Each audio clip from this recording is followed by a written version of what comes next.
Hello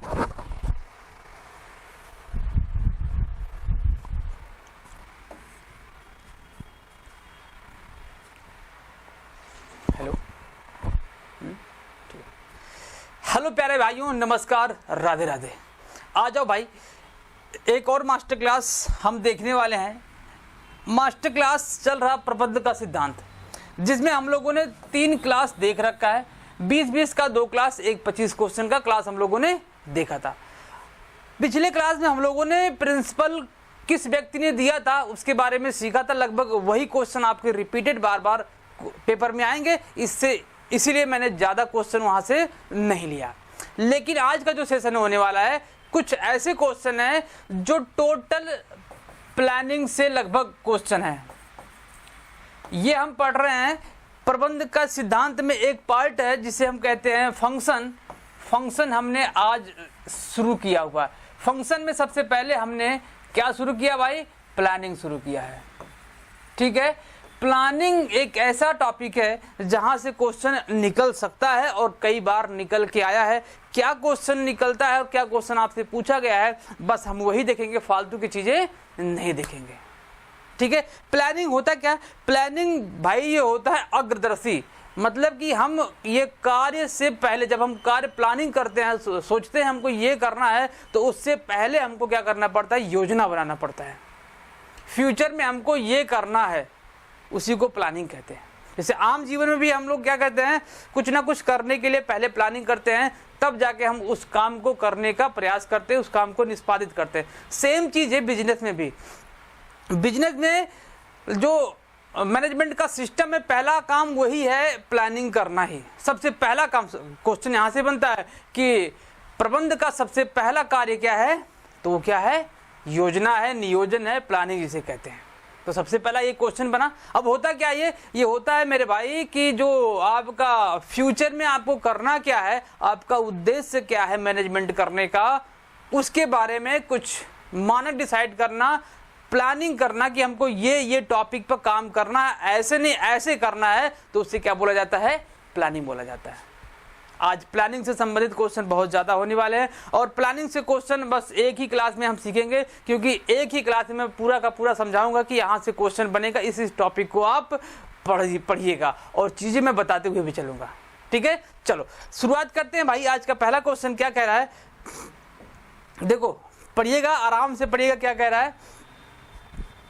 पहला question, निम्नलिखित प्रबंधकीय कार्यों में से कौन से कार्य निकटतम रूप से संबंधित है? पहला क्वेश्चन यही है कि इन जो फंक्शन है, 7 कार्य बताए गए हैं, किसके बारे में? प्रबंध के बारे में। इनमें से 2 कार्य ऐसे कौन से हैं जो एक दूसरे के बिना अधूरा है? अधूरा का मतलब एक दूसरे के पूरक है। तो ऐसे कार्य मेरे भाई हैं, एक तो नियोजन हो जाएगा, और इसके साथ अगर से नियंत्रण नहीं आया तो इसका मतलब क्या है? ये अधूरा है। तो नियोजन और नियंत्रण दोनों साथ साथ चलते हैं, इसीलिए पूछा गया कि निकटतम रूप से संबंधित हैं। कई बार क्वेश्चन यहां से रिपीटेड वे में क्वेश्चन पूछा जाता है, ये वाला। ठीक है, बस टॉपिक का ये जो क्वेश्चन पूछने का लहजा है थोड़ा सा चेंज कर देता है और कुछ नहीं। बाकी क्वेश्चन यही आएगा और रिपीटेड वे में आएगा, चाहे देख लीजिएगा आप। ठीक है, तो ये दोनों क्या हैं? आपस में पूरक हैं, निकटतम है। कहीं दिख रहा है क्या? नियोजन एवं संगठन? नहीं भाई। स्टाफिंग और नियंत्रण? नो। नियोजन एंड नियंत्रण, प्लानिंग एंड कंट्रोल ही एक दूसरे के सबसे निकटतम रूप में माने जाते हैं। और मैंने आपको बताया भी है कि ये जो नियोजन होता है, प्लानिंग होता है, ये क्या होता है? अग्रदर्शी होता है। ध्यान से सुनिएगा भाई, ये क्या होता है? अग्रदर्शी होता है, मतलब आगे वाली चीज़ों को सोचता है। और नियंत्रण क्या होता है? नियंत्रण ये दोनों होते हैं, अग्रदर्शी भी होता है, ये अग्रदर्शी भी होता है और पश्चदर्शी भी होता है। ये दोनों आगे और पीछे, ये दोनों चीज देख के चलता है, पीछे वाले भी और आगे वाले को भी। ये मतलब कि ये पश्च का मतलब क्या होता है कि भूतकालीन चीजों को भी ये देखते हुए चलता है। बात समझ में ना भाई? ओके, आगे चलें। चलो अगला क्वेश्चन है, क्या कह रहा है? Planning in the business is not व्यवसाय में नियोजन नहीं है। ये पूछ रहा है कि जो व्यवसाय है अगर उसमें नियोजन की बात किया जाए तो नियोजन के कुछ फीचर्स हैं, उस फीचर्स में से क्या है जो नियोजन में नहीं आता है। चलो देखते हैं। मैंने बताया ना प्री एक्शन स्टेज फंक्शन, ये क्या होता है? ये कार्य पूर्व स्तरीय होता है। ये कार्य शुरू होने से पहले की प्रक्रिया होती है कि प्लानिंग करना है। दूसरा, ये हम इसको हाईलाइटेड करेंगे अभी, बी वाला, कि शीर्ष प्रबंधकीय कार्य है, अनवरत चलने वाली प्रक्रिया है। मतलब ये क्या है मेरे भाई? ये कंटिन्यूटी होती है, इसमें सतत चलती रहती है, कभी ये नियोजन कभी बंद नहीं होता। एक प्लानिंग किया, दूसरा तुरंत शुरू हो जाता है। एक स्टेज पे प्लानिंग हुई, दूसरे स्टेज पे प्लानिंग तुरंत शुरू हो जाती है, जैसे उसका काम खत्म हुआ। खत्म नहीं खत्म हुआ, हम जो स्टैंडर्ड सेट किए उस स्टैंडर्ड के अकॉर्डिंग अगर काम नहीं पूरा हुआ तब भी हम दूसरा प्लानिंग करना शुरू कर देते हैं। तो ये क्या है? कंटिन्यूटी वाली प्रक्रिया मानी जाती है। बौद्धिक, ये क्या होता है? इंटेलेक्चुअल होता है भाई, ये दिमाग से ही होता है। बौद्धिक क्षमता जिसके अंदर है वही प्लानिंग ढंग से कर पाएगा, अदरवाइज प्लानिंग ढंग से नहीं। प्लानिंग तो सब करते हैं, लेकिन प्लानिंग को एग्जीक्यूट कितने अच्छे तरीके से किया जा रहा है, इसलिए ना प्लानिंग विद कंट्रोलिंग एग्जीक्यूशन तभी अच्छा होगा। दोनों साथ में सबसे निकटतम यही होती है। प्लानिंग तो किया, काम भी हो रहा है, लेकिन काम पर नियंत्रण नहीं है, तो काम होगा नहीं, सही से नहीं होगा भाई। तो ये बौद्धिक क्षमता भी इसमें मेन रोल अदा करता है। ये मैंने इसको हाईलाइट किया क्योंकि आंसर यही है कि जो प्लानिंग है वो शीर्ष प्रबंधकीय का काम नहीं है। देखो, जो प्लानिंग है ये उच्च स्तर पर भी होता है, ये मध्यम स्तर पर भी होता है और ये निम्नतम स्तर पर भी होता है। तो प्लानिंग भाई केवल टॉप मैनेजमेंट का काम नहीं है। इसका मतलब प्लानिंग हर जगह होगा। इसको क्या बोलेंगे? सार्वभौमिकता भी कह सकते हैं। सार्वभौमिकता का मतलब उच्च वाले पे भी होगा, मध्यम पे भी होगा और निम्न पर भी होगा। बात समझ में आ गई? हाँ सर, अच्छा। तो इसका आंसर क्या हो जाएगा? ये पूछ रहा है कि नियोजन में शामिल नहीं है उसके फीचर्स में, तो यही है कि ये केवल, इसने लिखा शीर्ष प्रबंधकीय का काम, ये केवल शीर्ष प्रबंधकीय काम ना होकर मध्यम और निम्न वाले भी इसको करते हैं। लो नेक्स्ट क्वेश्चन, पढ़ो और आंसर करो। पढ़ो और आंसर करो। क्वेश्चन देखो क्या कर रहा है, भविष्य में क्या करना है। दिमाग में ऐसे आ जाएगा, भविष्य में अगर करने वाली बात कर रहा है क्या करना है, तो ये केवल फंक्शन में अगर पूछेगा तो ये केवल नियोजन ही होता है और कुछ नहीं होता है। आगे पढ़ लेते क्वेश्चन क्या कह रहा है कि भविष्य में क्या करना है उसे पहले से ही निर्णय लेना क्या कहलाता है? प्लानिंग कहलाता है। प्लानिंग कहलाता भाई, पहले से ही डिसीजन लिया जा चुका है तो उसे क्या बोलेंगे? प्लानिंग बोलेंगे। ठीक है, ओके। नेक्स्ट क्वेश्चन, प्रबंध का नियोजन कार्य संपन्न किया जाता है। ये देखो आ गया, प्रबंध का नियोजन कार्य संपन्न कौन करता है? अभी जस्ट मैंने बताया, ये भाई टॉप लेवल का काम नहीं है, ये दोनों जगह, तीनों जगह होता है। ये उच्च पर भी होता है, ये मध्यम पर भी होता है और ये निम्नतम पर भी होता है। इसका मतलब ऑप्शन नंबर डी सही है कि नियोजन सब करते हैं, ना कि केवल टॉप मैनेजमेंट करता है। क्लियर? तो नियोजन सब करते हैं, ना कि टॉप मैनेजमेंट केवल करता है। नेक्स्ट क्वेश्चन, व्यापार नियोजन का निचोड़ है। अब आपसे पूछ रहा है कि जो व्यापार है वो नियोजन का निचोड़ पूछ रहा है, मतलब कि लास्ट वाली चीज पूछा, निष्कर्ष क्या है? निष्कर्ष मेरे भाई क्या है कि नियोजन क्या होता है? नियोजन ऐसा होना चाहिए कि यदि मार्केट में कोई अपॉर्चुनिटी डेवलप हो तो उसको अच्छे तरीके से कन्वर्ट किया जा सके। यदि कोई बिजनेस किसी अवसर को भुनाने में नाकाम रहती है तो ये मान के चलिए वो बिजनेस कभी भी फ्यूचर में डेवलप नहीं कर पाएगा। तो प्लानिंग ऐसा होना चाहिए कि बाजार में अवसरों को अच्छे से भुनाया जा सके। बात समझ आई ना? तो देखिए हम ऑप्शन में क्या कुछ ऐसा दिख रहा है, पहला ही दिख रहा है कि बाजार अवसरों का लाभ उठाने हेतु निर्धारण करता है। क्या करता है? अवसरों का लाभ उठाने हेतु निर्धारण करता है। यही क्या है आपका प्लानिंग का मेन फीचर यही है। प्लानिंग क्यों करेंगे कि बाजार में जो अवसर पनप रहे हैं उस अवसर को कैसे भुनाया जाए, उससे लाभ कैसे कमाया जाए, ये प्लानिंग की निचोड़ होती है। बात समझ आएगी ना? हाँ सर, चलो आगे चलते हैं। तो पहला ही आंसर इसका सही है। ऑप्शन देख लें, आशंकाओं और जोखिमों का मूल्यांकन करना। अरे भाई इसका काम थोड़ी ना है ये, ठीक है। अगला देखो, हानियों एवं लाभों का पूर्वानुमान लगा। बिल्कुल पूर्वानुमान लगाना जरूर है, लेकिन निचोड़ पूछ रहा है तो निचोड़ क्या है? ये अवसरों का लाभ उठाना। नेक्स्ट क्वेश्चन, नियंत्रण के विस्तार। नियंत्रण का विस्तार किसने दिया था? ग्रेकुनाज ने दिया था, है ना। नियंत्रण का विस्तार किसने दिया था भाई? ग्रेकुनाज भाई साहब ने दिया था। और ग्रेकुनाज ने यह बताया है कि यदि n का ब्रैकेट में 2 का power n upon 2 plus n-1 है तो हम क्या निकाल सकते हैं? एक अधीनस्थ के पीछे कितने व्यक्ति काम करेंगे, इसको हम निकाल सकते हैं। ये मैंने फॉर्मूला क्यों लिखा? क्योंकि डायरेक्ट फॉर्मूला भी आपसे पूछता है, तो नोट डाउन कर लीजिएगा। ये फॉर्मूला पूछता है, इस पर क्वेश्चन भी दे देता है कभी कभी।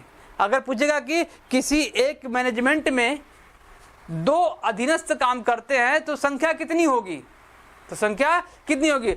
हमको n दे दिया, 2 दे दिया। अब 2 n के स्थान पर पावर, ये पावर है मेरे भाई, ये पावर लिखा गया है, ये 2 का पावर n है, ये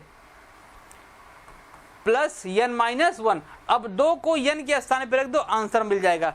ये मैं क्यों कह रहा हूं? क्योंकि ये 2016 के एग्जाम में पीजीटी, यूपी पीजीटी में ये क्वेश्चन आया हुआ था।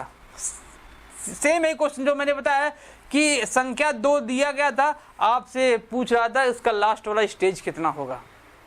तो 2 रखेंगे तो आंसर आपको मिल जाएगा। तो इसका आप क्या करेंगे? फॉर्मूला भी जरूर नोट डाउन करेंगे। ग्रेकुनाज ने नियंत्रण का विस्तार किसने दिया है? ग्रेकुनाज। फॉर्मूला क्या है? n ब्रैकेट के बाहर लिखो, 2 का power n upon 2 plus n-1। Clear? चलो नेक्स्ट क्वेश्चन प्लीज। क्वेश्चन को पढ़िए और इत्मीनान से करने का प्रयास करिए। दो क्या कह रहा है? ऑपरेशनल प्लानिंग, यहां तक क्वेश्चन है भाई। ये परिचालन नियोजन। आंसर देने से पहले मैं बता देता हूं कि परिचालन नियोजन किसका काम है, ये देख लो। परिचालन नियोजन मेरे भाई काम किसका होता है? जो नीचे काम करता है, नीचे का मैनेजमेंट, सबसे निम्नतम मैनेजमेंट में जो बिलोंग करता है वही तो नीचे परिचालन का मतलब काम करने वाला। प्लानिंग ऊपर से चलेगा, इसके बाद फिर नीचे आएगा, फिर नीचे, अंत में प्लानिंग का एग्जीक्यूशन कहाँ पे होगा, ऑपरेट कहाँ पर किया जाएगा प्लानिंग को? सबसे लास्ट में निम्नतर स्तर पर। ठीक है, बात समझ आई ना? प्लानिंग सब बनाएंगे लेकिन मेन प्लानिंग ऊपर से चलाएगा, फिर नीचे भी प्लानिंग होगा, लास्ट में उसका एग्जीक्यूशन कहाँ पे होगा, ऑपरेशन कहाँ पे होगा? निम्नतर स्तर पर होगा। तो आंसर क्या होगा? निम्नतम स्तरीय प्रबंधकों द्वारा किया जाता है। चलो अगला क्वेश्चन देखते हैं भाई। क्या कह रहा है कि निम्नलिखित में से किसमें घटनाओं का उचित क्रम दिया गया है? अब ये आपसे उचित क्रम पूछ रहा है। उचित क्रम का मतलब क्या पूछ रहा है? ये आपसे नियोजन का क्रम पूछ रहा है। किसका क्रम? नियोजन का क्रम। जो सीक्वेंस दिया गया है, सॉरी नियोजन का नहीं, प्रबंध के कार्य का क्रम पूछ रहा है। प्रबंध के कार्य, प्रबंध के कार्य का जो सीक्वेंस है वो आपसे पूछ रहा है। तो सीक्वेंस से सबसे पहले मैं आपको बता दूं, सीक्वेंस में सबसे पहले आपको रखना क्या है? प्लानिंग को रखना है। लास्ट में किसको रखना है? लास्ट में कंट्रोलिंग को रखना है। ट्रिक मैं बता रहा हूं आपको कि पेपर में कंफ्यूजन बनी रहती है कि सबसे पहले क्या होगा और लास्ट में। 2 चीज आप पकड़ लो, पहले और लास्ट वाला, आपका क्वेश्चन आराम से सॉल्व हो जाएगा। पहले नंबर पर प्लानिंग, दूसरे नंबर पर लास्ट वाले पर कंट्रोलिंग। बीच में संगठन आएगा, कोरिलेशन आएगा आपका, इसके बाद फिर वहां पर डायरेक्शन आएगा, ये सब चीजें आती रहेंगी। यहाँ पर लेकिन क्या दिया? 3 ही दिया गया। हम 3 को सीक्वेंस करते हैं। तो सबसे पहले आप ये ढूंढिए कि नियोजन सबसे पहले किसमें है। नियोजन इसमें नहीं तो इसका मतलब ये गलत है। नियोजन आपको बी वाले में दिखा, नियोजन दूसरे नंबर पर नियंत्रण, नियंत्रण आ गया क्या है? ये गलत है। मैंने बताया ना, नियोजन पहले पर, नियंत्रण लास्ट वाले पर। तीसरे वाले में देखते हैं नियंत्रण आ गया, नहीं भाई ए बी, नियंत्रण पहले हो ही नहीं सकता। तो ले देखे आपका ए बी सी गलत हो गया, लास्ट में क्या बचा डी। इसमें देख लेते हैं, नियोजन पहले है, नियोजन करने के बाद निष्पादन होगा, निष्पादन का मतलब कार्य ऑपरेट किया जाएगा, इसके बाद लास्ट में क्या होगा, कंट्रोलिंग होगा। क्लियर। तो ये क्या हो गया आपका, फंक्शन के क्रम दिए गए थे। नेक्स्ट क्वेश्चन, रणनीति पद मुख्यतः संबंधित है। क्या पूछ रहा है, ये जो रणनीति होती है, स्ट्रेटजी होती है, ये किससे संबंधित है। ये होता है नियोजन से संबंधित। कोई भी जब आप रणनीति बनाएंगे, रणनीति का मतलब ही क्या होता है कि भाई हम रणनीति बना रहे, इसका फ्यूचर में क्या होने वाला है, कोई काम भविष्य में करना है, उसी लिए तो रणनीति बनाई जाती है भाई। और किसके लिए बनाई जाती है, फ्यूचर के काम को करने के लिए ही हम पूरी तरीके से रणनीति बनाते हैं। और रणनीति क्या होता है, आपके नियोजन का एक पार्ट होता है। नियोजन में कितने इस टाइप के तत्व को बताए गए हैं, तो कितना बताया गया है, 8 बताया गया है। कितना बताया गया है, 8 बताया गया। चलो इसका आंसर मैं बता देता हूं, नियोजन है। अब नेक्स्ट क्वेश्चन में देखिएगा, नियोजन में सम्मिलित है 8 क्या क्या, देखो पहले नंबर पर वही पर नियोजन में क्या क्या सम्मिलित होता है। देखो पहले नंबर पर मैं इसको लिखता हूं, उद्देश्य को। दूसरे नंबर पर लो नीति लिख दिया मैंने। तीसरे नंबर पर व्यू रचना, यही देखो रणनीति आ गई, यही क्या आ गई, रणनीति, व्यू रचना, इसको हम रणनीति भी कह सकते हैं। चौथे नंबर पर बजट। पांचवें नंबर पर कार्यक्रम।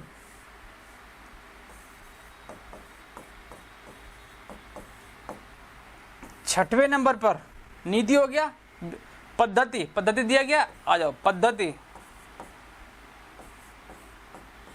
सातवें नंबर पर नियम, नियम हो गया, नहीं नियम। और लास्ट में लिख लो 8वें नंबर पर कार्य विधि, कार्य विधि।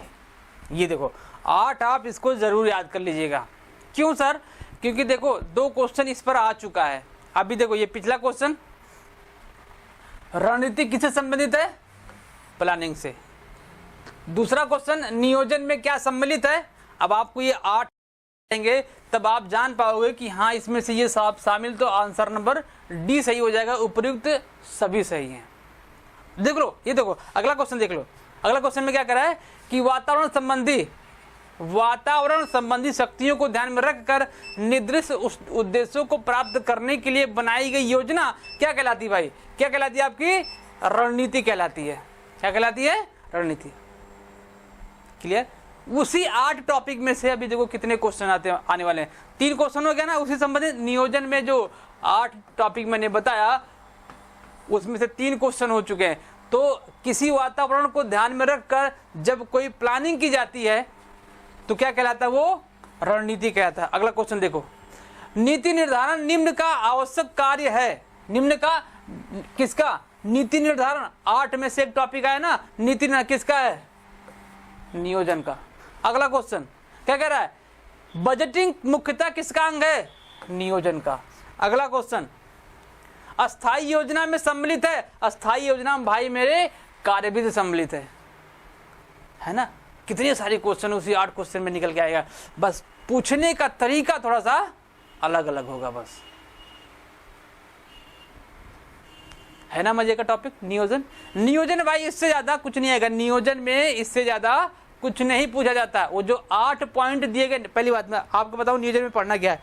पढ़ना ये है कि नियोजन के आपको फंक्शन पता होने चाहिए। नियोजन का फंक्शन क्या है, नियोजन की विशेषताएं, मोस्ट इंपॉर्टेंट नियोजन की विशेषताएं क्या क्या होती हैं। तीसरा, नियोजन में कितने तत्व होते हैं, 8 मैंने तत्व बताया है। 3 टॉपिक पढ़ के जाइए, नियोजन से आपका क्वेश्चन आए तो गलत हो जाए फिर बताइए, कि हाँ सर आपने सही बताया था, यहाँ से अगर मैं पढ़ के जाऊँगा तो क्वेश्चन गलत नहीं होगा मेरे भाई, नहीं होगा, नहीं होगा। 3 टॉपिक आपको नियोजन में पढ़ना और कुछ भी नहीं पढ़ना है। बात अलग है कि नियोजन में भाई किसने क्या बोला वो तो पढ़ना ही पढ़ना है, उसकी परिभाषाएं क्या कह दी गई हैं, फीचर्स क्या हैं, फंक्शन क्या हैं और तत्व क्या है, आप तत्व जरूर पढ़ के जाइएगा।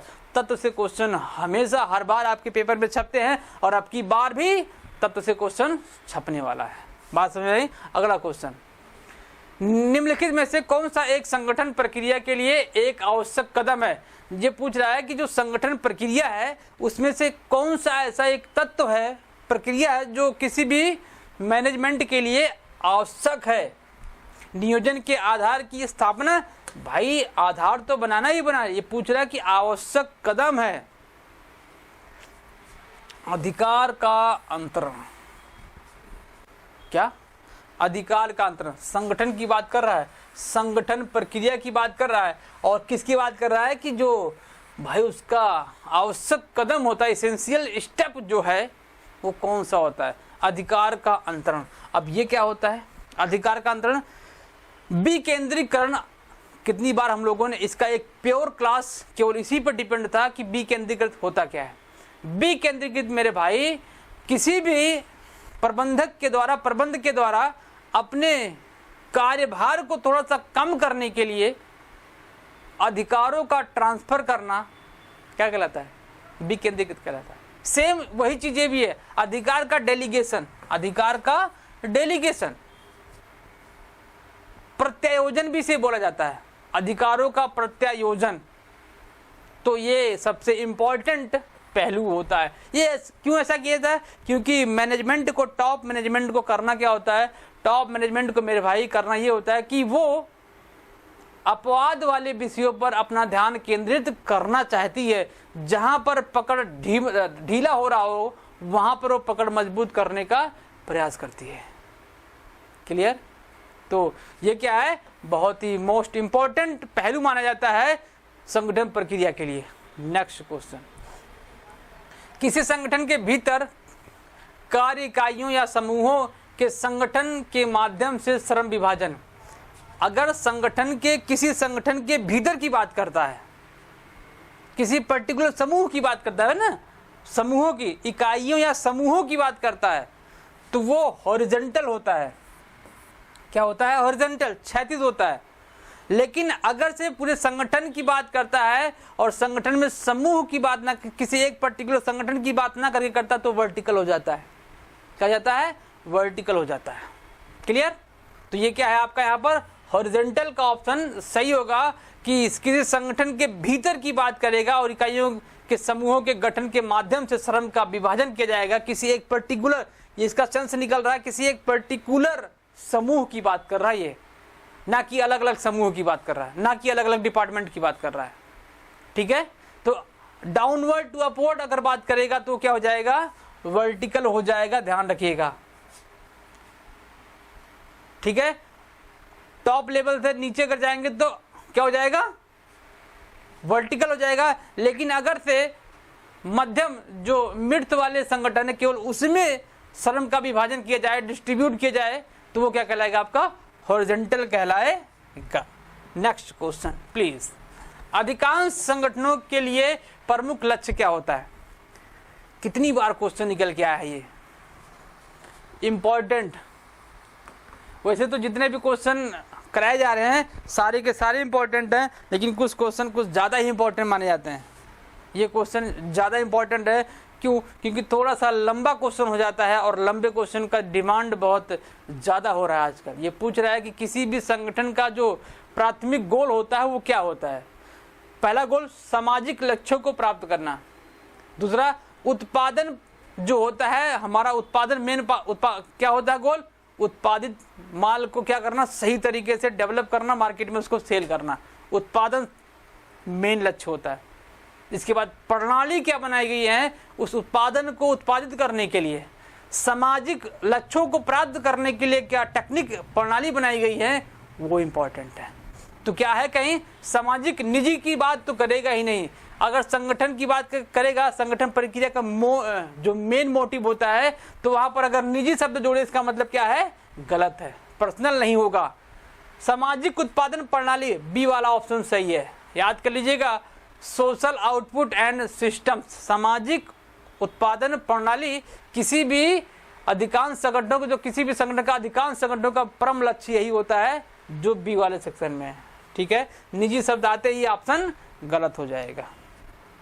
ओके, चलो नेक्स्ट क्वेश्चन बताओ भाई।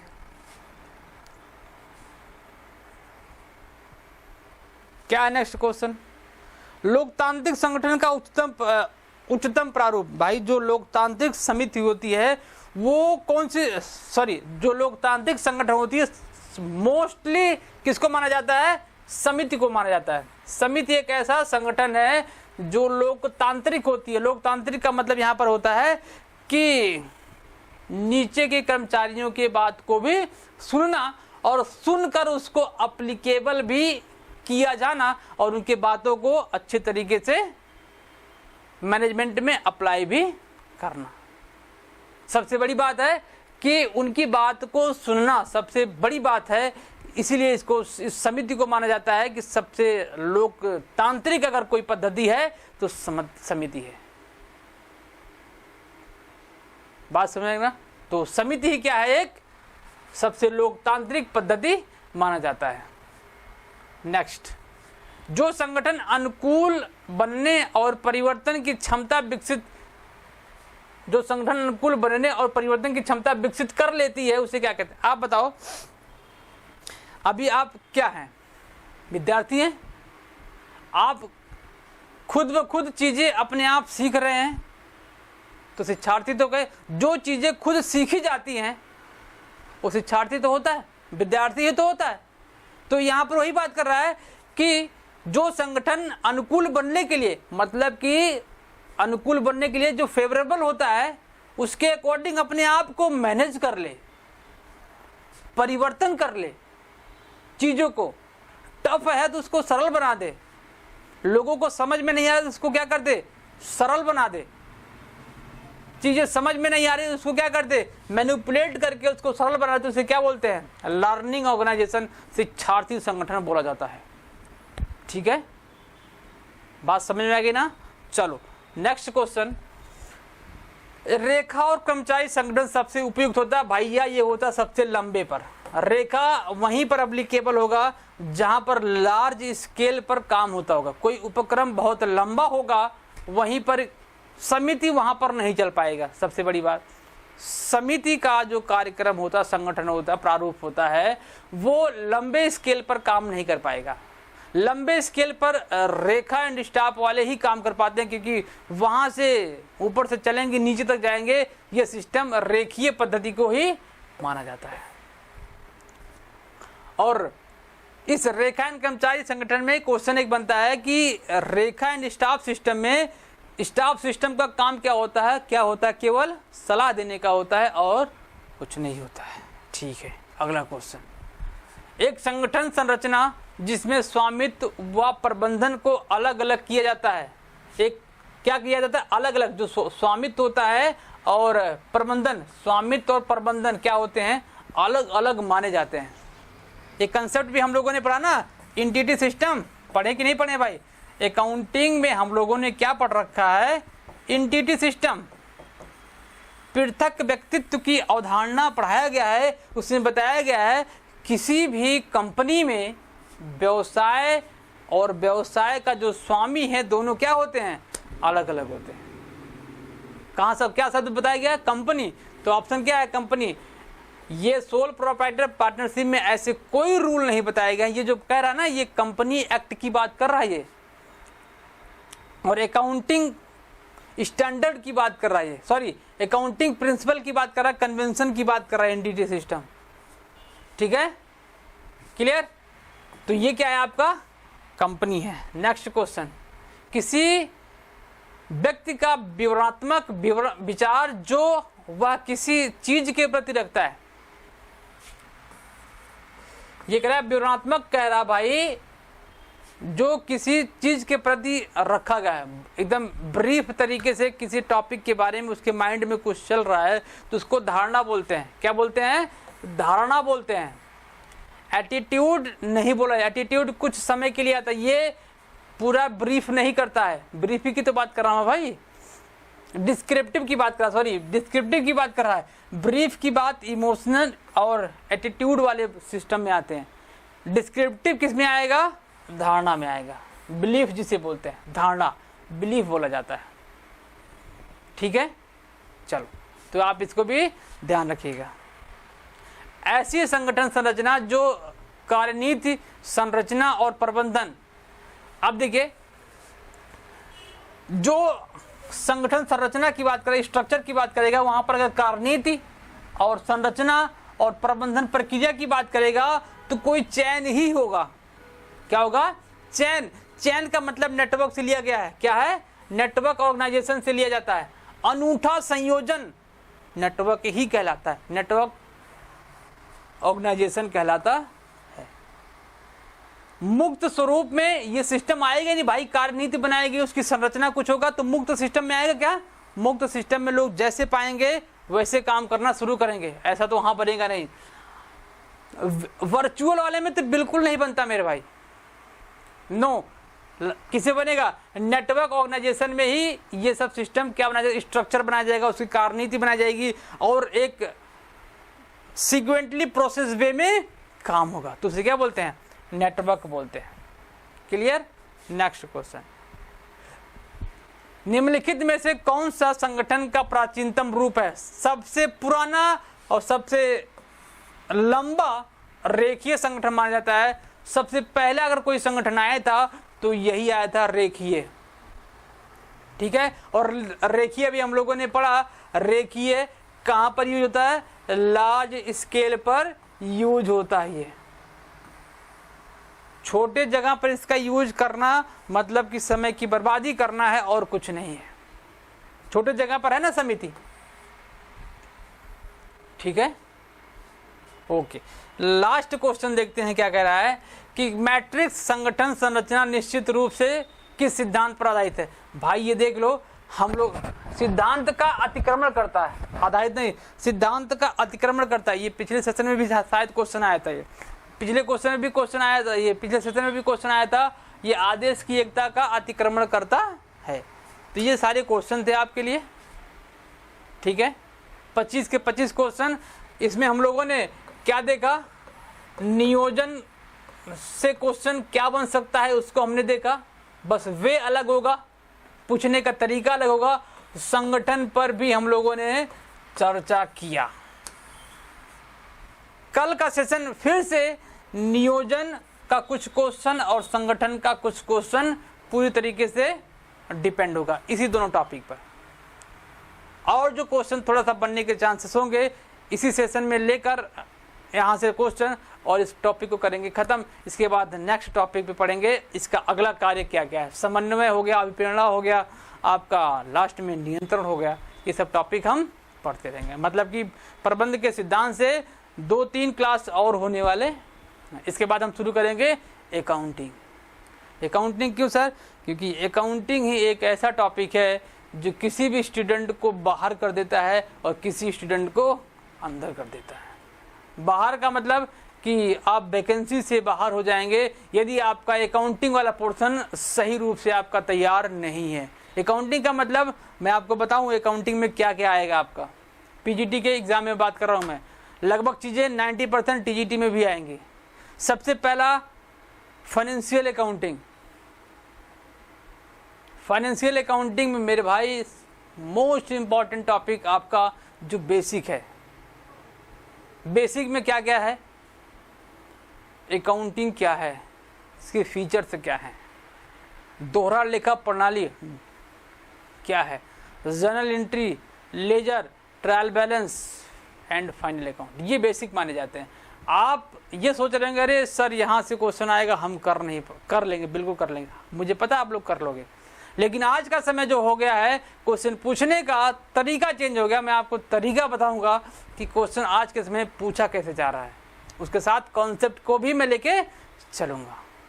ठीक है, तो चलिए मिलते हैं आपसे अगले क्लास में। तब तक के लिए आप अपने पढ़ाई को और मजबूती दीजिए, जो आपने नोट्स बनाया है, नोट्स को ज़बरदस्त तरीके से पढ़ते रहिए, क्योंकि 13-14 तारीख को टीजीटी वालों का एग्ज़ाम है। ठीक है, टीजीटी वालों को भाई गुड लक, आप अच्छे से पढ़ाई करते रहिए, और कोई प्रॉब्लम आपको किसी टॉपिक में आ रही हो तो कमेंट बॉक्स में ज़रूर लिखिएगा, मैं उसका रिप्लाई आपको ज़रूर सेंड करूँगा। ठीक है, चलिए पढ़ते रहिएगा और अच्छे से पढ़ते रहिए। Bye bye, take care and Radhe Radhe.